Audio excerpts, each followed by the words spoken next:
ప్రవచించిన వ్యక్తి యోవేలు దేశ క్షేమం కోసం, ఆ దేశ యొక్క రక్షణ కోసం, దేశంలో ఉన్న క్షామాలను నివారించడం కోసం ఆ దేశ ప్రజలందరికీ కూడా తాను ఒక మేలుకొలుపు చేశాడు, మేలుకొలుపుని చేశాడు.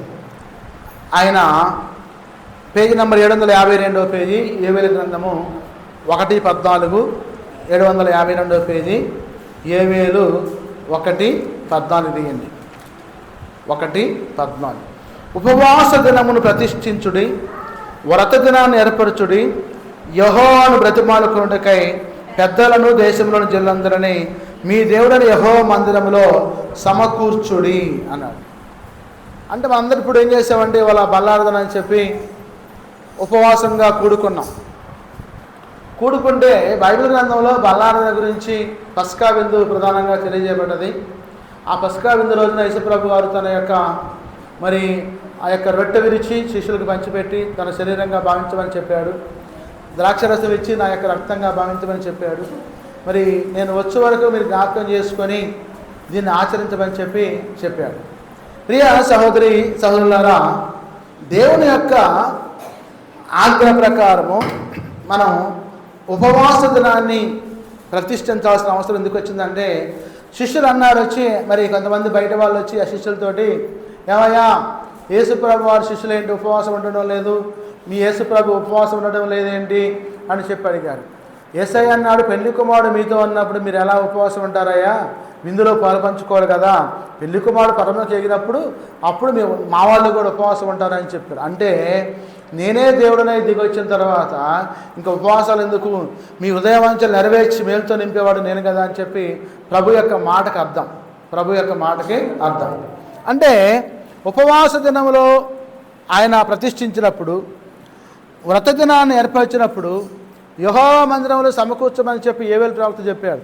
ఇక్కడ ఎందుకు చెప్పాడంటే, దేశం పాడైపోతూ ఉంది. ఇవాళ ప్రపంచ దేశాలు మొత్తం కూడా యుద్ధాలు వచ్చేసి ఇరాను, ఇజ్రాయేలు, అమెరికా 3 దేశాలు పోట్లాడుకుంటా ఉన్నాయి. అమెరికా, ఇజ్రాయేల్ కలిసి ఇరాన్ మీద పోట్లాడుతూ ఉన్నాయి. ఎందుకయ్యా అంటే, ఇరాన్ దగ్గర మారణాయుధాలు ఉన్నాయి, అణ్వాయుధాలు ఉన్నాయి. ఆ యొక్క ఆయుధాలు వాళ్ళు కనుక తీసి బయటకు పెడితే ప్రపంచం మొత్తం నాశనం అయిపోద్ది, కాబట్టి వాటిని ధ్వంసం చేయండి అని చెప్పి ప్రతిజ్ఞ పూని ఇరాన్ని ధ్వంసం చేస్తున్నారు. అంటే వాళ్ళ భారతదేశం దగ్గర కూడా అణ్వాయుధాలు ఉన్నాయి, పాకిస్తాన్ దగ్గర ఉన్నాయి, అన్ని దేశాల దగ్గర ఉన్నాయి. కాకపోతే ఏంటంటే, మన దగ్గర 2 ఉంటే ఆయన దగ్గర 10 ఉన్నాయి, మన దగ్గర 2 ఉంటే ఆయన దగ్గర 10 ఉన్నాయి, ఎక్కువ ఉన్నాయి. కాబట్టి ఎక్కువ ఉంటే భయం కదా, ఏ దేశం మీద వాడు అణుబాంబు వేస్తే ఏ దేశం పాడైపోయి నాశనం అవుతుందో. హిరోషిమా, నాగసాకి పట్టణాలు, జపాన్ దేశంలో ఇప్పటికీ కూడా గడ్డి మొలవల, పోస్తకు గడ్డి మొలవల. ఎట్లాగంటే దేవుడు ఆ రోజు ఏ పట్టణం నాశనం చేశాడు? సొదొమ గొమొర్రా పట్టణాన్ని అగ్నిగంధకాలు కురిపించినప్పుడు, ఆ అగ్నిగంధకాలు కురిసిన ప్లేస్లో ఇజ్రాయెల్ చేసిన ఇప్పుడు కూడా కనీసం గడ్డి పాసు కూడా లేదు. మొదటి ప్రపంచ యుద్ధం వచ్చినప్పుడు ఆ యొక్క యుద్ధ దేశాలు మొత్తం కూడా జపాన్ పైన నాగసాకి పట్టణాల మీద ఆ యొక్క అణుబాంబు వేసినప్పుడు కనీసం గడ్డి పోసలేదు. వాళ్ళ ముక్కులు వంకరలు పడుతున్నారు ఇప్పుడు కూడా. అందుకని ప్రపంచం నాశనం అయిపోద్ది, ప్రపంచ శాంతి కావాలని చెప్పి వాళ్ళ ప్రపంచ దేశాలు మొత్తం కూడా శాంతి ఒప్పందం కోసం ప్రయత్నాలు చేస్తూ ఉన్నాయి. ట్రంప్ కావచ్చు, మోడీ కావచ్చు, బెంజమిన్ నెతన్యాహు కావచ్చు, చాలామంది దేశ నాయకులు మాట్లాడలేని పరిస్థితి. ఎందుకంటే ఏం మాట్లాడితే మనం ఏమొస్తుందని చెప్పి ఏ దేశానికి ఆ దేశమే భయపడిపోతూ ఉంది. ఇప్పటికే ఇరాన్ దేశం మొత్తం కూడా ఆ యుద్ధం వల్ల రైల్వే స్టేషన్లు, బస్ స్టేషన్లు, స్కూల్స్, కాలేజెస్, యూనివర్సిటీస్, ఆ వంతెనలు, బ్రిడ్జిలు మొత్తం కూడా నాశనం అయిపోయింది. ఆ దేశం కట్టాలంటే 2,50,000 కోట్లు కావాలంట. అన్ని డబ్బులు తీసుకొచ్చినా కానీ దేశం ఆ రూపు వచ్చిందంటే నమ్మకం లేదు. ఎందుకంటే అక్కడ పాడైపోయింది, ఆగమైపోయింది. ఆ యొక్క దేశం మొత్తం కూడా అల్లాడిపోయి సుమారు 35,000 మంది జనాభా చనిపోయారంట. 38,000 జనాభా చనిపోయారంట. అంటే ఎందుకు ఇదంతా కూడా అంటే ప్రపంచ శాంతి కోసం, సమాధానం కోసం. కాబట్టి ఇక్కడ యోవేలు ప్రవక్త అన్నాడు, పెతుయేలు కుమారుని యోవేలు, పెద్దలారా ఆలకించండి, దేశ కాపురస్తులారా ఆలకించండి, చెవియొగ్గి వినండి. మీ పితరుల దినంలో కానీ దాన్ని జరిగిందా? మీ బిడ్డలకు ఇలాంటివి తెలియజేయండి. కరువు వచ్చింది రండి అని చెప్పి ఆయన కేక వేసి ప్రార్థన చేసి ఆ యొక్క సంఘాన్ని మొత్తం కూడా సమకూర్చి యెహోవా మందిరంలో ప్రతిష్ఠ చేసి కూర్చోబెట్టి ప్రార్థన చేపిస్తున్నాడు. స్తోత్రం, హల్లెలూయా, ప్రార్థన చేపిస్తున్నాడు. అంటే ఆ యొక్క ప్రార్థన విన్నపాలకు సంబంధించి దేవుని యొక్క దృష్టిలో మరి ప్రార్థన అనేది దేవుని యొక్క సాయంకాల ధూప నైవేద్యంగా అంగీకరించాలి. అంటే ఎందుకు దేవునికి కోపం వచ్చి ఆ యొక్క దేశం మీద కరువు వచ్చింది? ఫస్ట్ వర్షాలు ఎందుకు పడలేదు, పంటలు ఎందుకు పండలేదు, కరువు ఎందుకు వచ్చిందని చెప్పి ఆలోచిస్తే వాళ్ళ యొక్క పాపాలను బట్టి, వాళ్ళ యొక్క దోషాలను బట్టి. యెషయా గ్రంథము 54వ అధ్యాయం తీయండి. యెషయా 54, యెషయా గ్రంథము 54వ అధ్యాయం తీయండి. దేవుడు మాట్లాడుతూ ఉన్నాడు.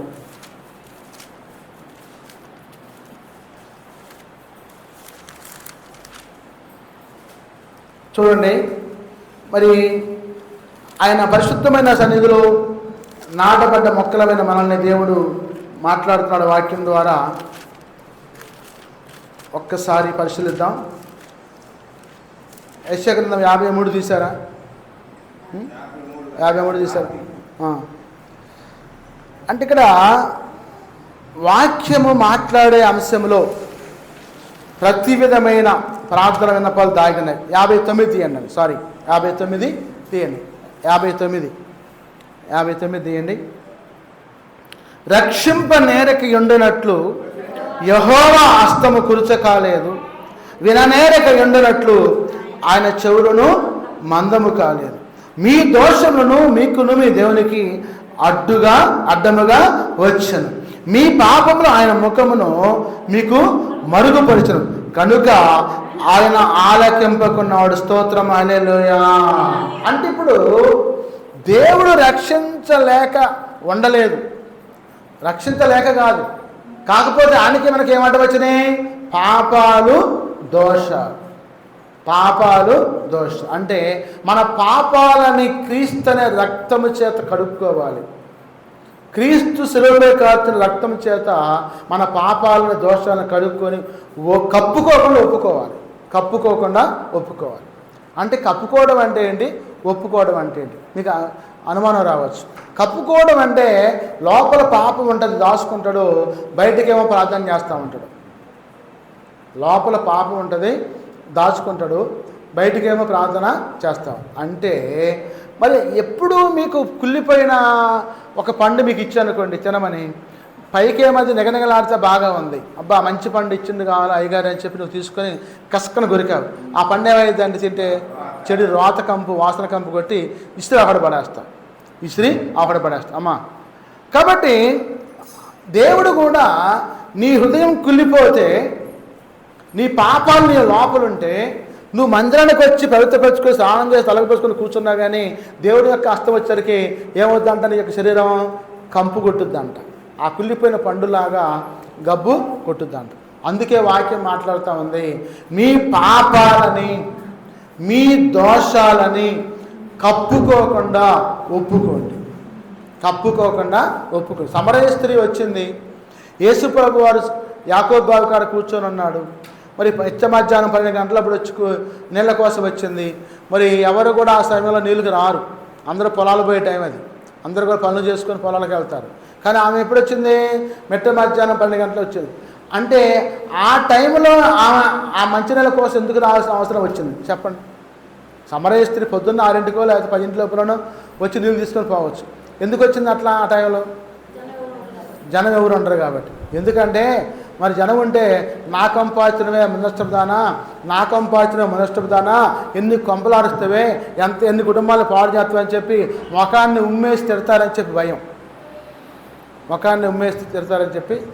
వేడంగా ఉంటేనే బాగా వచ్చింది చూలు అహ్మాదించి. కాబట్టి ఆ భయంతో ఆమె పాపాలను కప్పుకోవడం కోసం, ఒప్పుకోకుండా దాచుకోవడం కోసం తాను ఏం చేసిందంటే జనాలు లేని సందర్భంలో వచ్చింది. కానీ యేసు ప్రభు వారు ఆ సమయంలోనే, ఆ గడియలోనే ఆ యొక్క ప్రాంతానికి వచ్చాడు. ఆకలిగా ఉన్నాడు. శిష్యులతో చెప్పాడు, మీరు వెళ్ళి పట్టణంలోనికి వెళ్ళి ఆహారం తీసుకొని రండి నాయన అని చెప్పి పంపిస్తే వాళ్ళు వెళ్ళి ఆహారం తీసుకొని వస్తూ ఉంటే యేసు ప్రభు వారు ఆమెతో మాట్లాడుతున్నారు. ఒరి నాయన ఏంట్రా యేసయ్య ఆమెతో మాట్లాడుతున్నాడు, ఇప్పుడు చాలా కొంపలార్చిందిరా ఏమా, యేసు ప్రభుని ఎందురా నాయన ఏం మాట్లాడుతున్నా అని చెప్పి అంత దూరం నుండి వాళ్ళు చెట్టు కింద నుంచి ఆలకిస్తున్నారు, ఏం మాట్లాడుతున్నారా అని చెప్పి. వాళ్ళు తక్కువలు కాదు, వాళ్ళు తక్కువలు కాదు.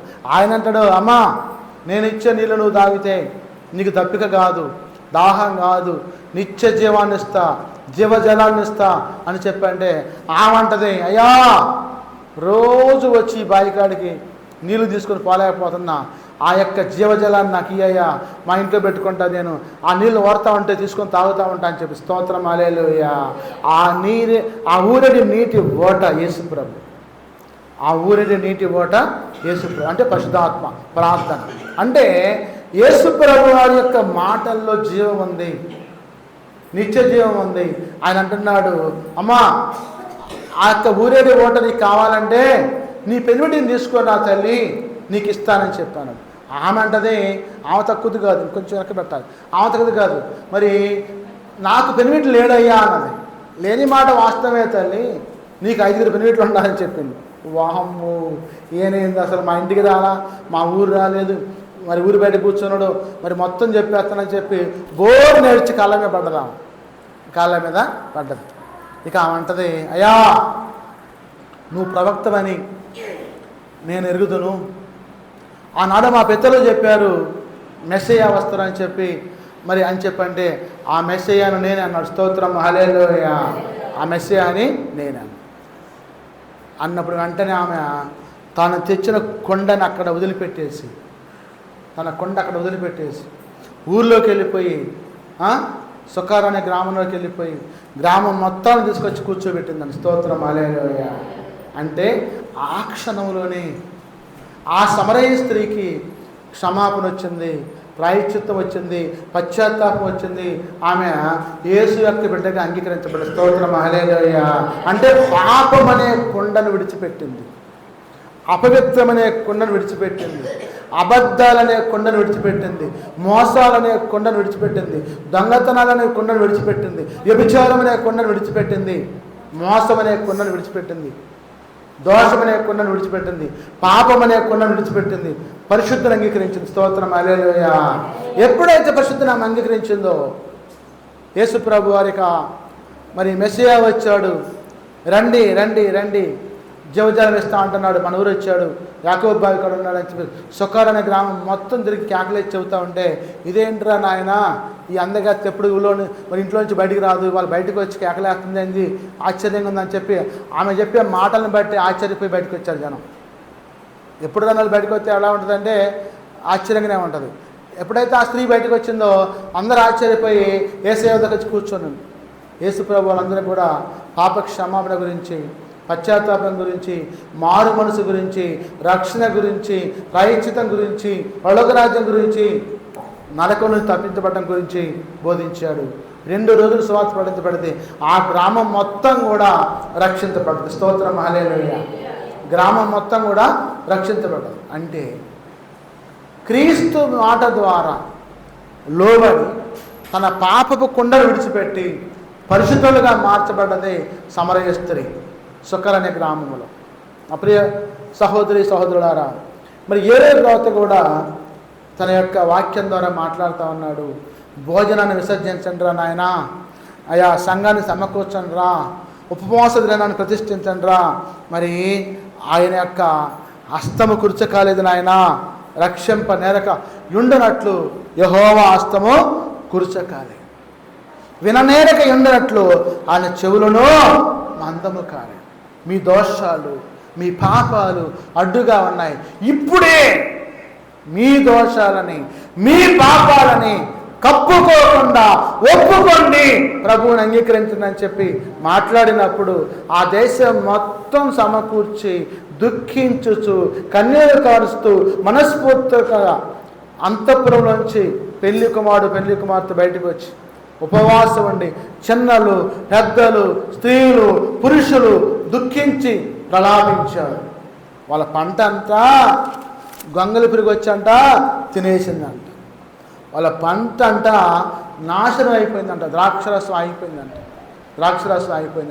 అందరూ కన్నీరు గాచి మనస్ఫూర్తిగా ప్రార్థన చేస్తే దేవుడు పశ్చాత్తాపడి వాళ్ళ మనవి ఆలకించి దాని మనసు మార్చుకొని నా జనులకి ఎన్నడికి సిగ్గునందరని చెప్పి మరి మునుపుడు కంటే ఎక్కువ దేవులను మరి 2 అంతల దేవులను కుమ్మరింపజేసి దీవెన వర్షాన్ని కురిపించి పంట ఇచ్చాడు.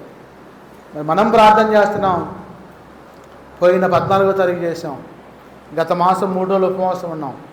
అయ్యా మేము కోటాలు ఏర్పాటు చేసుకోవాలి, మా కోటాలకు సహాయం కావాలి తండ్రి, మీరు ఆకాశ వాక్యంలను విప్పండి అయినా సహాయం అందించండి ప్రభు అని చెప్పి ప్రార్థన చేస్తున్నాం. ఒకసారి భక్తి సింగ్ గారంట మరి ఒక 20 మంది టీంని వేసుకొని ఆయన మద్రాసు వెళ్ళాలి. వినపడుతుందమ్మా మైకి లేకుండా? మద్రాసు వెళ్ళాలి, వినపట్లేదు వెనకాలకి. మద్రాసు వెళ్ళాలి. అయితే ఆ 20 మంది టికెట్లు తీసుకోవాలి సికింద్రాబాద్ రైల్వే స్టేషన్లో మద్రాసుకి. మరి భక్తి సింగ్ గారు ఆ యొక్క స్టేషన్లో కూర్చొని ఒక భటుని పిలిచి, ఆయన సేవకుని పిలిచి 20 మంది టికెట్లు తీసుకొని ఆయన అని చెప్పి ఆ యొక్క రైల్వే స్టేషన్లోకి బుకింగ్ కౌంటర్లోకి పంపించాడు. వాడికి మైండ్ పోయింది, ఇదేంటి భక్తి సింగ్ గారు డబ్బులు ఇవ్వలేదు నాకు, 20 మంది టికెట్లు అంటున్నాడు. ఆ రోజుల్లో ఒక్కొక్క టికెట్ 100 రూపాయలు అంట, 20 కావాలి, మరి డబ్బులు ఏమీ లేదు, కౌంటర్లో టికెట్ తెమ్మంటుండు. కౌంటర్లో మా చుట్టాలా, మా బంధువులా, మా స్నేహితులా, మా అన్న, మా తమ్ముడా అని చెప్పి ఆ సేవకుడంతా దుఃఖించుతూ పోయి ఆ కౌంటర్ ఎదురుగా లైన్లో నిలబడ్డాడు. నిలబడేసరికి ఎప్పుడైతే లైన్లో నిలబడాడో ఇక అందరూ వరుస వచ్చేస్తుంది. ఇక 3వ వాడికి అన్నాడు, ఈయన కూడా వచ్చేసి ఇక ఆయన మిగతా 2 ముందు వెళ్ళిపోయారు. కౌంటర్లో చేయబెట్టి 20 టికెట్లు ఏమన్నంట, 20 టికెట్లు ఆయన ఇచ్చానంట. డబ్బులు ఏమన్నంట, మొహం దోస్తానంట. మొహం దోత్తం అంటే ఆ రైల్వే టికెట్ మాస్టర్ గారు అన్నంట, అయ్యా పక్క దప్పుకో, ముందు నువ్వు డబ్బులు మర్చిపోతున్నావు ఎందుకు కంపదీసి పక్క దప్పుకో అన్నంట. అనేసరికి వెంటనే ఒక అతను వచ్చి ఉరుక్కుంటూ వచ్చి, ఇక్కడ భక్తి సింగ్ గారి యొక్క సేవకులు ఎవరైనా ఉన్నారా ఈ కౌంటర్ కాడ అని చెప్పి కేకేస్తుందంట. నేనేనయ్యా అన్నాను, ఇంకా తప్పుకోలే, ఇంకా చేయొచ్చిందంట. ఇగో డబ్బులు తీసుకొని చెప్పి చేతిలో పెట్టి వెళ్ళిపోయిందంట. ఇంకా డబ్బులు ఇచ్చి టికెట్ తీసుకొని బయటకు వచ్చింది. స్తోత్రం హల్లెలూయా. ఆ ఇచ్చిన ఆయన ఎవరు, వచ్చిన ఆయన ఎవరు భక్తి సింగ్ గారికి తెలియదంట, తీసుకున్న ఆయనకు కూడా తెలియదంట. అంటే దేవుడి కార్యక్రమాలు అనేవి మరి చూడండి, ఎంత నిరీక్షణ చూడండి. టికెట్ కౌంటర్లో చేయబెట్టి డబ్బులు లేకుండా తలమొహం వేసి చూస్తుంటే కనీసం మొహాన్ని నెత్తుకుందో లేదా ఆ అబ్బాయికి, ఆ పాస్టర్ గారికి. మరి అటువంటి సందర్భంలో దేవుడు మరి ఒక దాసుని, ఒక దూతను పంపించి ధనాన్ని ఇచ్చి టికెట్ ఇచ్చి పంపించాడు. స్తోత్రం హల్లెలూయా. బాంబేనంట ఒకసారి భక్తి సింగ్ గారు కోటాలకు వెళ్ళిందంట. కోటాలకు వెళ్తే మరి అప్పుడు దాకా వాక్యం చెప్పిందంట. హోటల్కి వచ్చాడు, వస్తే ఆకలి బాగా అవుతుందంట, కానీ జేబులో చూస్తే డబ్బులు లేవు. వాళ్ళేమో వాక్యం చెప్పించుకొని మనకు పెట్టుకొని పంపించారంట. అమ్మో ఆకలి అవుతుంది, ఎలా ప్రభు అని చెప్పి నకనకలు ఆడుతూ ఉంటే మొక్కలు లేచి ప్రార్థన చేసినాం. భక్తి సింగ్ గారికి నా మంచి అలవాటు ఏంటంటే రైల్వే స్టేషన్లో అయినా, బస్ స్టేషన్లో అయినా, రైల్లో అయినా, బస్సులో అయినా, విమానంలో అయినా మోకరించి ప్రార్థించిందే ఏ పని ప్రారంభించడంట. ఇక అట్లనే మోకాళ్ళు లేచి ప్రార్థన చేస్తుంటే దేవుడు మాట్లాడుతున్నాంట, భక్తి సింగ్ నువ్వు లేచి ఎదురుగా ఉన్న హోటల్కి వెళ్ళి భోంచేయమంటున్నాను. అదేంటి ప్రభువా నాకు డబ్బులు లేవు, నువ్వేమి వెళ్ళి భోంచేయమంటున్నావు, ఎలా చేసేదంటే నువ్వు వెళ్ళు అన్నాడు. బరబర హోటల్కి వెళ్ళిపోయినంట. ఆ టేబుల్ దగ్గర కూర్చొని ఆర్డర్ ఇచ్చి ఆ మెనూ చూస్తే మొత్తం కూడా తనకు కావాల్సిన పదార్థాలు మొత్తం ఆర్డర్ ఇచ్చి తెప్పించి తినడంట. తిన్న తర్వాత ఇంకా బిల్లు ఇచ్చే ఆ సప్లై బాయ్ ఇచ్చి ఆ యొక్క ఆ ఫైల్లో బిల్లు పెట్టి ఇచ్చిందంట. బిల్లు చూసుకుంటే చెవులకు అమ్ముతున్నాయంట భక్తి సింగ్ గారికి. దేవుడు అంటున్నాడు, లేచి క్యాష్ కౌంటర్ పోయి క్యాష్ కట్టంటుందంట. క్యాష్ నాకాడాడి దేవుడా, నువ్వు తినమంటే తిన్నా కానీ నాకు ఆ డబ్బులు ఎక్కడి అని చెప్పి ఏడుస్తున్నట్ట, లోపల దుఃఖిస్తున్నట్ట, మనసులోనే దుఃఖిస్తూ ఉంటే సరే ప్రభు బొమ్మన్నాడుగా పోదామని చెప్పేసి వెంటనే కౌంటర్ కాడికి పోయి బిల్లు తీసి బయట పెట్టిందంట. ఈ లోపల ఒక అతను, భక్తి సింగ్ నేను నీకోసం చదువుతున్నా, ఇక్కడే ఉన్నావా, నువ్వు బిల్లు కట్టవేంటి అని బరబర వచ్చే బిల్లు కట్టుకొని బిల్లు కట్టినాడు. స్తోత్రం హల్లెలూయా. అంటే నిక్ ఆఫ్ ది మూమెంట్. అసలు ఆఖరి క్షణం దాకా కూడా విశ్వాసాన్ని కోల్పోకూడదు. నీ భక్తి ఏంటంటే నీ భక్తి నీకు ధైర్యము పుట్టింపదా అంటాడు దేవుడు. యెషయా గ్రంథంలో అంటాడు అన్నమాట, నీ భక్తి నీకు ధైర్యము పుట్టింపదా. అంటే మరి నీ భక్తిని ధైర్యం పట్టించలేదు. నిక్కామతి మూమెంట్లు ఆఖరి క్షణం దాకా కూడా దేవుని మీద విశ్వాసాన్ని కోల్పోకూడదు. అందుకు నీ యొక్క పెళ్ళే దానికి సూచన. ఆఖరి క్షణం దాకా కూడా డబ్బులు లేవు, పెళ్లి చేయాలి, వాళ్ళేం కట్నమే లేదు, ఏంటి ప్రభు అని చెప్పంటే నేను అంటున్నాక అమ్మ ప్రార్థన చేద్దాం అంటున్నా. ఆమె కాడ డబ్బులు లేవు, మరి బట్టలు తీసుకోవాలి, అన్ని తీసుకోవాలి, ఏం తీసుకోవాలి, ఇంక 2 రోజులు పెళ్ళి ఉంది, ఏంటి ప్రభు అని చెప్పి ఆమెకైతే డబ్బులన్నీ వడ్డీలకి ఇచ్చింది, ఎవరు ఇవ్వట్లేదు. ఎవరు ఇట్లా వాళ్ళు వెళ్ళకపోయి కూడా అడిగిన తర్వాత నేను ఫోన్ చేసి అమ్మ అందిని అందలేదు అయ్యగారు అంటాను. సరే తల్లి ప్రార్థన చేద్దాం అంటున్నాం. ఇక వీళ్ళు ఒక రోజు నేను కాలేజీ నుంచి వస్తూ ఉంటే సాయంత్రం పూట భార్యాభర్తలు ఇద్దరు ఆ పోస్ట్ ఆఫీస్ కానీ నుంచొని ఉన్నారు. అక్కడ ఈ బండి ఉంటుంది, ఏ బండి అంటే పానీపూరి బండి ఉంటుంది. ఆ పానీపూరి బండి కానీ నేను నుంచొని పిల్లలకి 2 పొట్లాలు పానీపూరి కట్టిస్తా ఉంటే ఇద్దరు వచ్చి ఇక్కడ 100 చెప్పండి వీళ్ళే. ఏందమ్మా వచ్చారంటే అయ్యా మాకు ఇక్కడ ఒక రైతు డబ్బులు ఇవ్వాలి, పెళ్లి కోసం అని చెప్పి డబ్బుల కోసం వచ్చాం, ఆయన ఇవ్వనుడు అయ్యా ఎట్టో అర్థం కావట్లేదు మళ్ళీ బిక్కమొహం వేసింది. అమ్మ ప్రార్థన చేద్దాం, భయపడబాకండి, అధైర్యపడబాకండి అని చెప్పి పంపించింది. ఆ తర్వాత తెల్లారి ఆ రైతుకి మనసు దేవుడు రాత్రి మాట్లాడి బుద్ధి చెప్పింది కావాలా. ఇక వెంటనే తెల్లారి ఆయన డబ్బులు తీసుకొని వచ్చి ఇలా తీసుకొచ్చి ఇచ్చిపోయి స్తోత్రం హల్లెలూయా. అప్పుడు ఆమె ధైర్యంగా లేచి బట్టలకు పోయి సరుకులకు పోయి తెచ్చుకొని ఆ సరుకులకు పోయి వస్తనే ఆటో ఆపి 30 తారోడి కన్నా ఫోన్ చేస్తుంది. అయ్యగారు మీరు రాజ్యానికి రావాలంటాను. నేనేందమ్మా యాడికి రావాలమ్మా అంటే రోడ్డు మీద రాండి అయ్యగారు అంటాను. రోడ్డు మీద పోయేసరికి 20 రూపాయలు తీసుకుని బట్టలు కొనుక్కో అమ్మగారికి ఆల్రెడీ బియ్య గది రిపించాలి అని చెప్పాను. స్తోత్రం హల్లెలూయా. అంటే నిక్కాముది మూమెంట్. రేపులైతే ఎల్లుండే పెళ్ళి, అప్పుడు దాకా డబ్బులు లేవు, ఎట్లా అర్థం కావట్లా. భార్యాభర్తలు ఇద్దరు ఎడుతున్నారు, ప్రార్థన చేస్తున్నారు. వాళ్ళ దగ్గర కట్నం తీసుకుని మరి ఆ పౌరుషానికి పోయి వద్దని చెప్పి అన్నారు. ఇక్కడేమో డబ్బు లేదు, పెళ్ళి కావాలి. కానీ డబ్బు అందించాడు, పెళ్లి ఘనంగా జరిగింది. ఆ పల్లెలోనే ఏ పెళ్లి కూడా జరిగింది అట్లా పీస్ఫుల్గా మరి పరిశుద్ధంగా జరిగిన వివాహం లేదు. స్తోత్రం హల్లెలూయా. ఆశ్చర్యపోయారు అందరూ. అంటే దేవుడు తలుచుకుంటే సమస్తం కూడా సాధ్యమే, ఆయనకు అసాధ్యమైనది కూడా లేదు. కాబట్టి ప్రభునందు విశ్వాసం ఉంచండి, ప్రభునందు మీరు నమ్మకం ఉంచండి. ప్రభు మీకు ఏ మేలు కూడా చేయక మానడు. అంటే ఏంటయ్యా నేను ఎంత పెద్ద లోతులో ఉన్నా, ఊబిలో ఉన్నా, మరి పెద్ద అప్పుల ఊబిలో ఉన్నా, అనారోగ్యం ఊబిలో ఉన్నా, మరి ఆర్థికమైన సమస్యల ఊబిలో ఉన్నా నాకు ఎలా సహాయం అవుతుంది అని చెప్పి నువ్వు అనుకుంటున్నావా? ఆ రాత్రే రణంగన ధ్వనులు భోగించే దేవుడు శత్రు సైన్యాన్ని పారదోలి షోమ్రోను పట్టణంలో కరువు తీసేసి సమృద్ధి ఇచ్చిన దేవుడు. స్తోత్రం హల్లెలూయా. ఆ శత్రువులు మొత్తం తీసుకున్న ఆహారం, బంగారము, వెండి, ధాన్యము, ధనము గుడారాల్లో ఉంటే కుష్ఠరోగులు వచ్చి చూసి చెప్పారు. వచ్చి రాజుతోటి, రాజు నమ్మల, కొంతమంది బట్టలు పంపించాడు. బట్టలు నిజమేనయ్యా అక్కడ ఆహార పదార్థాలు ఉన్నాయి, ధనం ఉంది, ధాన్యం ఉంది, వెండి ఉంది, బంగారం ఉంది అని చెప్పంటే అప్పుడు రాజశాఖ మొత్తం వచ్చి ఆ ధనాన్ని, ధాన్యాన్ని, ఆహార పదార్థాలు తీసిపోయారు, కోట్లో పెట్టేసి ₹1 అప్పుడు ఎంతకు పోయింది అనుకున్నా? ₹10 పోయింది ధర. వస్తువులు లేవు, డబ్బులు ఉన్నా కానీ. అప్పుడు ధరలు తగ్గిపోయినాయి, వస్తువులు వచ్చి పడ్డాయి, మరి అందరికి సమృద్ధి అయిన ఆహారం వచ్చి. అంతకుముందు ఆ రాజ్యంలో తన పిల్లవాడినే నరుక్కొని వండుకొని తిన్న సందర్భం అండి. రాజుగారి కుమారుడినే ఒక ఇద్దరాలు వచ్చి అయ్యా ఈరోజు నీ పిల్లగాన్ని, రేపు నా పిల్లగాన్ని ఇస్తా అని చెప్పి మోసం చేసింది. రాజుగారి పిల్లగాన్ని ఇస్తే ఆ రోజు వండుకొని తిన్నారు.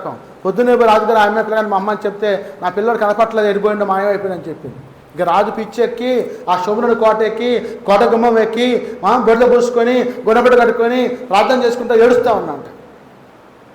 ఎలీషా మీద కోపం వచ్చింది. ఎలీషా నువ్వు ఈ పట్టణంలో ఉండి ఏం చేస్తావు, అంత కరువు వచ్చింది, తల్లాడిపోతుంటే అని చెప్పి కోపం వచ్చి ముందు ఎలీషాని పట్టుకొచ్చి జైల్లో పడేయమని చెప్తే శిష్యులు పోతే ఎలీషా వాళ్ళకి దొరకలా.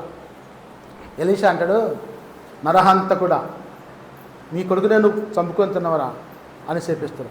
రేపు ఈ సాయంత్రం కల్లా నీ రాజ్యంలో కరువు పోద్ది, సమృద్ధి వచ్చుద్ది, కానీ నీవు అది చూడటానికి ఉండవని చెప్పింది. అది చూడటానికి ఉండవు. ఎందుకంటే అందరూ కూడా ఆహారం వచ్చింది రాజ్యంలోకి, కోటలోకి వచ్చి జనందరూ రాజ్యం మొత్తం వచ్చి పడ్డారు. అందరూ కూడా ఎగబడి లాక్కొని తింటున్నారు. రాజుగారు ఆనందం వద్దామని చెప్పి జనంలోకి వచ్చి నుంచున్నాడు. రాజుగారు అని చెప్పి గ్రహించే ఆ మనస్తత్వం కూడా లేదు. ఆకలి కరువు. ఇక కాళ్ళ కింద తొక్కారండి రాజుగారిని. ఆ కాళ్ళ కింద పడి చనిపోయాడు. ఆ కాళ్ళ కింద పడి తొక్కడం వల్లనే చనిపోయాడు.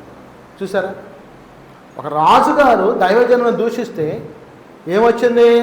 మరణం వచ్చింది.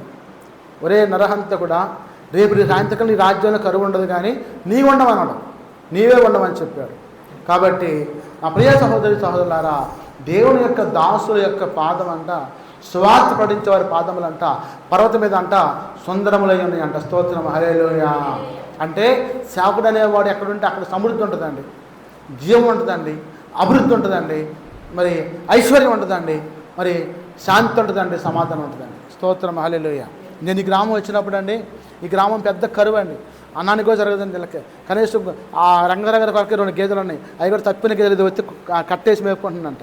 సొంత గేదెలు ఏం కాదు, అవి కూడా నేను వచ్చి ప్రార్థన చేసి అన్నామా మీ గ్రామం బాగుపడాలంటే గేదెలు గొర్రెలు మేకలు మేపుకోండి, మీ గ్రామం బాగుపడుతుందని చెప్పి ప్రవచించి మైకులో ఎత్తి ప్రార్థన చేసి చెప్పాను. ఇక వాళ్ళకి డబ్బులు లేవు కొనుక్కోవడానికి కూడా, పాలికి తెచ్చుకున్నారు పోయి, నీకు నా 6 మేకలు నేను కాసి పెడతా అని అట్లా పాలికి తెచ్చుకొని మొత్తం వాళ్ళ మందలు ఇస్తారం అయిపోయి ప్రతి ఇంట్లో కూడా మేకల మందలు గొర్రెల మందలు గేదెలు వచ్చేసి స్తోత్రం హల్లెలూయా. అంటే దైవజనుడు అనేవాడు ఎక్కడైతే అడుగు పెడతాడో ఆడ ఆశీర్వాదం వస్తుంది. కానీ వీళ్ళకి వీళ్ళు తెలుసుకోవట్లా. ఎందుకంటే వాళ్ళ చెవులు ఏమైపోయినాయి, మందమే, హృదయం ఏమైపోయింది, క్రొవ్వింది, కన్నులు ఏమైపోయినాయి, మూసుకొని పోయింది. కాబట్టి ప్రతి విషయంలో కూడా దేవుడు మరి చాలా అద్భుతాలు చేస్తున్నాడు. ఎవరైతే ఆయనకు విరోధంగా లేచి ఇక్కడ దేవుని యొక్క మందిరానికి చెడు చేయాలని చూశారో వాళ్ళకి ఇబ్బందులు చేస్తున్నా కానీ వాళ్ళకి గ్రహింపు రావట్లా. నేను అదే బాధపడతాను, ప్రభా వాళ్ళ గ్రహింపు తీసుకురానైనా, వాళ్ళ మనసు కరిగించినాయనా, వాళ్ళ మనసు మార్చయ్యా, అయ్యా మందిరానికి నడిపించు ప్రభా అని చెప్పి ప్రార్థన చేయాలి. రాత్రి కూడా మేము ఉపవాస ప్రార్థన పెట్టాం, బయట వరండాలు అక్కడ పెట్టాం. చల్లని వాతావరణం, బాగా చల్లని గాలి, ఏటి గాలి వస్తుంటే పాపం ఒక ముగ్గురు హాయిగా చక్కగా వాళ్ళ పనిలో వాళ్ళు అన్నారు, నా పనిలో నేను వాక్యం చెబుతున్నా వాళ్ళ పనిలో వాళ్ళు అన్నారు. కాబట్టి ఆమెకు పని కాదు, అక్కడ పైకి రాలేం కా. కాబట్టి మరి దేవుని యొక్క మంచి వాతావరణాన్ని, మంచి ప్రదేశాన్ని, మరి బెతెస్దా కొనేటువంటి ఎలాగైతే మరి మందిరం స్థాపించబడ్డదో అటువంటి మందిరంగా దేవుడు దీన్ని స్థాపించాడు. ఆ కృప మీకు కావాలంటే దేవుని మీద విశ్వాసం ఉంచాలి, నమ్మకం ఉంచాలి, ప్రేమ ఉంచాలి. అంటే నేను అనే మాట ఏంటంటే, నీ ఎక్కడ పోగొట్టుకున్నావో అక్కడ ఎతకాలి. నీ ధనం ఎక్కడ పోయింది, ఇప్పుడు నాది రూపాయి పోయింది, ఇక్కడే పోయింది నా రూపాయి, ఎక్కడ ఎత్తుక్కోవాలి, నేను ఇక్కడే ఎత్తుక్కోవాలి. అప్పుడు ఆ రూపాయి నాకు దొరుకుతుంది. అంతే, నువ్వు ఎక్కడైతే నీ ధనాన్ని వ్యర్థం చేసుకున్నావో, పోగొట్టుకున్నావో, పోయిందో అక్కడే వెతకాలి. దానికోసం ప్రభువుని అడిగి ఘోషించి ప్రార్థన చేయాలి. ప్రభా నా ధనం నేను పోగొట్టుకున్నా, ప్రభా నన్ను మోసం చేశారు, ప్రభా నన్ను మోసం చేసి నా ధనాన్ని కాజేశారు, ప్రభా అయా వాళ్ళని గద్దించి బుద్ధి చెప్పి తీసుకొని నా ధనాన్ని అప్పగించాయా, నాకు మునుపు కంటే అధికమైన మీరు దయచే ప్రభా అని చెప్పి ప్రార్థన చేయాలి. స్తోత్రం హల్లెలూయా. అప్పుడు దేవుని మొర ఆలకిస్తున్నాను, నీ ద్వారానే ఆలకిస్తాను. పాడైపోయిన స్థలాన్ని కట్టేవాడు ఆయన. కాబట్టి ప్రభువు మాట్లాడుతున్నాడు ఇక్కడ, ఆ దేశం కోసం ప్రార్థన చేస్తే మళ్ళీ వర్షాలు వచ్చినాయి, సమృద్ధి అయిన పంటలు పండాయి, కరువు పోయింది. యేసుప్రభు అన్నాడు, నా జనులు ఇంకెన్నడికనే సిగ్గునందరు. అంటే మీరు ఎప్పుడు కూడా యేసుప్రభు జనులు కాబట్టి సిగ్గునందరు. ఎందుకంటే దేవుడు చేసే కార్యాలు కంటికి కనపడవు, చెవులకు వినపడవు, హృదయానికి గోచరింపబడవు. కాబట్టి ఆయన ఆశ్చర్యమైన కార్యాలను చూడాలంటే ప్రభు సన్నిధికి వచ్చి మొరపెట్టాలి, ప్రార్థన చేయాలి అన్నాడు. మోషే ఎర్ర సముద్రం వారికి 6 లక్షల కాల్బాలను తీసుకొచ్చి నుంచోబెట్టాడు. ఆ యొక్క ఇశ్రాయేలు అంటారు, మోషే ఐగుప్తులో మాకు సమాధులు లేవనుకున్నావా, దిక్కులేని చావు తీసుకొచ్చి ఇక్కడ చంపుతున్నాం మమ్మల్ని, వెనక మళ్ళీ ఫరో సైన్యం వచ్చేసి మనం తరుపుతూ ఉంది, ముందేమో ఎర్ర సముద్రం ఉంది, దిగితే సముద్రంలో దిగి చావాలి, లేకపోతే శత్రువుల చేతిలో పడి చావాలి, ఏంటి మా పరిస్థితి అని చెప్పి మోషేని దుమ్మెత్తిపోసి తిడుతున్నారు. మోషే అండి కన్నీరు గారుస్తూ, మొరపెడుతూ, దుఃఖిస్తూ, ప్రలాపిస్తూ, ఏడుస్తూ ప్రార్థన చేసి, ప్రభువా ఈ యొక్క ఇశ్రాయేలు జనాంగం నన్ను తిడుతున్నారు తండ్రి, మీరు మొర ఆలకించాయి అంటే అనుకోని రీతిలో అద్భుతంగా ఎర్ర సముద్రం 2 పాయలుగా మారిపోయింది. 6 నెలలు నడిచి సముద్రం దాటారు ఇశ్రాయేలు. స్తోత్రం హల్లెలూయా. శత్రు సైన్యం వచ్చేసి ఆ యొక్క సముద్రంలో దిగగానే ఆ గడ్డగడ్డ నీరు మొత్తం కూడా, ఆ ఐసుగడ్డ మొత్తం కూడా కరిగిపోయి, నీరైపోయి, మునిగిపోయి చనిపోయారు. దేవుని కార్యాలు అలా ఉంటాయి, ఆశ్చర్యంగా ఉంటాయి. భక్త సింగ్ గారు 5 లక్షల మంది జనం వచ్చారు హైదరాబాద్ బేతను వనానికి, కూటాలు ఏర్పాటు చేస్తారు. లాస్ట్ రోజు భోజనాలు పెట్టాలి, మంచిగా బిర్యానీతో చికెన్తో పెట్టాలి. హైదరాబాద్ అంటే బిర్యానీకి ఫేమస్, చికెన్కి ఫేమస్, మటన్కి ఫేమస్. కానీ అక్కడ చూస్తే నూనె లేదు, ఉప్పు లేదు, పప్పు లేదు, కావాలి ఏమి లేవు. వంటలు 50 మంది ఉన్నారు, పరిచారకులు 100 మంది ఉన్నారు. మరి షాపులు వచ్చాయా, కూటమి అయిపోతుంది, భోజనాలు పెట్టాలి. జనాలు ఆకలితో ఉన్నారు. ఇప్పుడు 4 రోజులు కూటాలు పెట్టబట్టి మనం రోజు పప్పుసారి పోతున్నాము, పచ్చడి వేసి పెడుతున్నాం, ఈరోజు తిన్నారు. ఈరోజు అన్న కొంచెం మనం మంచి పౌష్టికాహారం పెట్టకపోతే జనం తిట్టుకుంటారయ్యా అని చెప్పంటే భక్తంగా లోనకెళ్ళి కూర్చొని మోకాలు వేసి ప్రార్థన చేస్తాం. స్తోత్రం హల్లెలూయా. అసలు ఇక లాస్ట్గా ఆమెన్ అనే స్థితి వచ్చింది. ఇక లాస్ట్ ప్రసంగం అయిపోతుంది. ఇక ఆమెన్ అంటే వదిలిపెట్టేస్తారు, భోజనాలు పెట్టాలి. ఈ ఆమెను నేను లోపలనే భక్తిగా ప్రార్థన చేస్తామంటే ఒక ఫోన్ వచ్చింది. భక్సేన్ మా అమ్మాయికి పెళ్ళి ఏర్పాటు చేశా, ఒక 5 లక్షల మందికి భోజనాలు ఏర్పాటు చేశాను నేను, మరి పెళ్ళి క్యాన్సిల్ అయింది, మరి ఆ భోజనాలు నీకు పంపించమంటావా, నీకు అవసరం అవుతాయని చెప్పి ఫోన్ చేస్తున్నానంట. స్తోత్రం, హల్లెలూయా. అయ్యా పంపించను అన్నాను. వెంటనే లారీలతో సహా వచ్చి ఇస్తరాకులు, మంచినీళ్ళు, భోజన పదార్థాలు లారీలు తీసుకొచ్చి వాళ్ళే వడ్డించి వాళ్ళే అన్నాలు పెట్టి సమృద్ధిగా వడ్డించి తీసుకొని వెళ్ళారంట. చూడండి కార్యాలు ఎలా ఉంటాయి. హల్లెలూయా, హల్లెలూయా, స్తోత్రం. ఒక రోజు వెంకటరామ్ గారికి తెలుసు, లాస్ట్ రోజు కూడా స్వీట్ పెట్టాలని చెప్పి నాకు ఆశ. కానీ ఆ సంవత్సరం డబ్బులు లేవు, స్వీట్ చేయడానికి డబ్బులు లేక చేయించలా. మామూలుగానే కొంచెం ఆహారం చేపించి అప్పుడు రెల్లిపాక చర్చికి అట్లా కూర్చొని చూస్తున్నాం. ఆ సుభాషిణి గారు అంబేద్కర్ నుంచి ఆమె దాన్ని ఏమంటారు స్వీటు, ఏ స్వీటు, పులిహార, చక్కెర పొంగల్, కేసర తయారు చేసుకుని వచ్చింది. లాస్ట్ కల్ వచ్చేసరికి మేము క్యాన్లు వచ్చి దింపుతున్నసరికి మేము ఆశ్చర్యపోయాం. అయ్యో ప్రభువా, నా ప్రజలకు నేను ఆహారం పెట్టాలని చెప్పి కొన్నా, స్వీట్ పెట్టాలని కొన్నా, ఆ స్వీట్ ఈ రూపంలో పంపించాను ఆయన అని చెప్పి నేను ఆశ్చర్యపోయాను. వెంటనే లాస్ట్లో భోజనాలు చికెన్తో పెడుతున్నాం. ఆ చికెన్ పెట్టే ముందు కొంచెం పులిహార, కొంచెం స్వీట్ వేయించేసి భోజనం పెట్టించేస్తాం. అంటే ఆయన కార్యాలయం అదే అంటున్నాం. మరి ఇప్పుడు 14, 15, 16 తారీఖుల్లో కోటాలు పెట్టాలంటే ధనం లేదు. ఎలా పెట్టాలి కోటాలు? కానీ కోటాలు పెట్టాలి. ఇంతటి పాంప్లెట్ వేయలేదు మనం, ప్రార్థన అయితే చేస్తున్నాం, ఎలా పెట్టాలి. ఈ సంవత్సరం మనం 40 రోజుల కోటాలు అయితే బాగా మనకి మంట పుట్టి అల్లాడిపోయినాం. 3-4 లక్షల రూపాయలు ఖర్చు అయింది 40 రోజులు. మరి 3 రోజుల కోటాలు పెట్టాలంటే పెట్టే పరిస్థితి కాదు ఇప్పుడు. కానీ పెట్టాలి. ఎలా పెట్టాలి? దేవుడే పెట్టాలి, మనం పెట్టలేం, దేవుడే పెట్టాలి. కాబట్టి ఆయన కార్యాన్ని ఆయన చేసుకుని లేకపోతే అది మన పని కాదు, దేవుని పని. కాబట్టి దేవుని పని దేవుడే చేసుకుంటారు. కాబట్టి ప్రార్థన చేయండి, ప్రేరేపించండి, పురికల్పండి, అర్పించండి దేవునికి. మరి నీ యొక్క హస్తాలనే చాపండి. కాబట్టి ప్రభువు మాట్లాడుతున్నాడు, ఎవరి మనసులో ఏమి దాచించాడో కానీ తెలియదు, కానీ దేవుని కార్యాల వాటికి ఆగం. కాబట్టి ప్రభు వాక్యం ద్వారా ఆ దేశ ప్రజలతో మాట్లాడాడు. మీరు అందరూ ఉపవాసం ఉండి కన్నీరు గాచి ప్రార్థించి ప్రార్థన చేయండి, మీ మొర్ర నేను ఆలకిస్తాను, సమాధానం మీకు ఇస్తాను. కాబట్టి దుఃఖపడండి, నిట్టూర్పు విడ్చండి, వేధించండి, శోధించండి, దేవునితో పినుగులాడండి. అప్పుడు మీకు సహాయం చేసే దేవుడిని నేనే. మీ మనసు చిన్నబుచ్చుకోండి. చిన్నబుచ్చుకోవడం అంటే ఏంటయ్యా అలిగావు? బియ్య గారు అలిగింది ఏంటంటే, బియ్య గారు అలిగిండి అయ్యా పాటకి లేదని చెప్పి అలిగింది అంటున్నారు. పాటకి అయిపోతే బియ్య గారు అలుగుతురా, చిన్నబుచ్చుకుంటాడా అంటే దేవుని సన్నిధిలో నేను పాడలేదు అని చెప్పి ఆయనకి కొంచెం షై, చిన్నబుచ్చుకుంది. ఇంకోళ్ళు తగ్గించుకోవాలి. చాలా మాట్లాడినా కానీ ముగిస్తా 12 o'clock కల్లా. తగ్గించుకోవాలి అంటే తనను తాను తగ్గించుకునేవాడు హెచ్చింపబడు. చిన్న పిల్లవాడిని వాళ్ళు తగ్గించుకో. అయ్యా నన్ను ఏం పని చేయమంటారు మందిరంలో, నేనేం పని చేయాలి?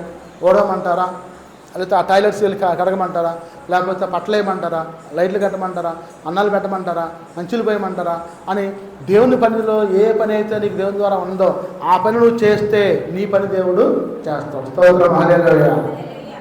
నీ పని దేవుడు చేస్తాడు. కాబట్టి పాడైన స్థలాలను బాగు చేయవాడు ఆయన, పాడైన పురాలను కట్టువాడు ఆయన. నీ పాడైన మందిరం కావచ్చు, నీ పురమ కావచ్చు, నీ ఆత్మీయ జీవితం కావచ్చు, కట్టేది ఎవరంటే యెహోవాయే, యేసయ్యే. కాబట్టి మరి తగ్గించుకోవాలి. తర్వాత నీ ప్రాణాన్ని ఆయాసపరచుకోవడం అంటే ఏంటంటే దుఃఖించడం, మొరపెట్టడం, ఎరవడం, ప్రలాపించడం. ప్రభా నేను పాపినయ్యా, నేను దోషినయ్యా, అయ్యా నేను ప్రభా నా పాపములు క్షమించుతాను అని చెప్పి నీ పాపాలు ఒప్పుకోవడానికి ప్రాణాన్ని ఆయాసపరచుకోవడం ఒప్పడం కాదు, ప్రగతడం కాదు, దేవుని సన్నిధిలో ఉండి మొరపెట్టడం. తర్వాత దేవునితో సహజీవనం చేయడం మోషే చేశాడు. మోషే మరి పర్వతం దగ్గరికి వెళ్ళినప్పుడు మేఘాన్ని కమ్మితే 40 రాత్రింపగలు దేవునితో సహవాసం చేశాడు. మనం కూడా దేవునితో సహవాసం చేసి దేవుని యొక్క కార్యాలని పొందుకోవాలి. తర్వాత దేవునితో సహవాసం చేసింది ఎవరయ్యా అంటే అబ్రహాం దేవునితో సహవాసం చేశాడు. నాయనా ఆ సుధోగుమర పట్టణాన్ని నాశనం చేయకుండా ఉన్న ఆయన 50 మంది ఉంటే కాపాడతావా? 45 ఉంటే కాపాడతావా? 30 ఉంటే కాపాడతావా? 20 ఉంటే కాపాడుతావా, 10 ఉంటే కాపాడుతావా, 5 ఉంటే కాపాడుతావా అని గోరాడాడు, మొరపెట్టాడు, సహవాసం చేశాడు. కానీ ఎవరు కనపాలా. అబ్రహాం వెనక్కి వచ్చేసాడు, ఆ పట్టణం నాశనమైంది. దావీదు దేవునితో సహవాసం చేశాడు, దేవునితోటి సహవాసం చేశాడు, మందసాన్ని మోసాడు, మందసం ముందు నాట్యం చేశాడు, సంతోషించాడు. కాబట్టి మరి పెద్ద 6.5 అడుగుల గొలియాతుని, 9 అడుగుల గొలియాతుని ఒక్క రాయితోటి, ఒడిసెల రాయితోటి కేసి కొడితే నొసట కొట్టుకొని బోర్లకు పడితే వాడి వరలోకి తీసి వాడి తలక నరికేసి విజయాన్ని దేవుడు ఇచ్చాడు. యుద్ధము యెహోవాది, యుద్ధము యెహోవాది. కాబట్టి ప్రభు మాట్లాడుతున్నాడు, దేవునితో సహవాసం చేయాలి, దుఃఖపడాలి. దావీదు, అబ్రహాం, దానియేలు, నెహెమ్యా ప్రవక్తలందరూ కూడా దేవునితో సహవాసం చేసి ఆయనతో కూడా నడిచిన వారు, ఆనకు దేవునితో కూడా నడిచిన వారు. కాబట్టి దేవుడి మాటలు దీవించిన గాక. ఆమేన్. ప్రార్థన చేసి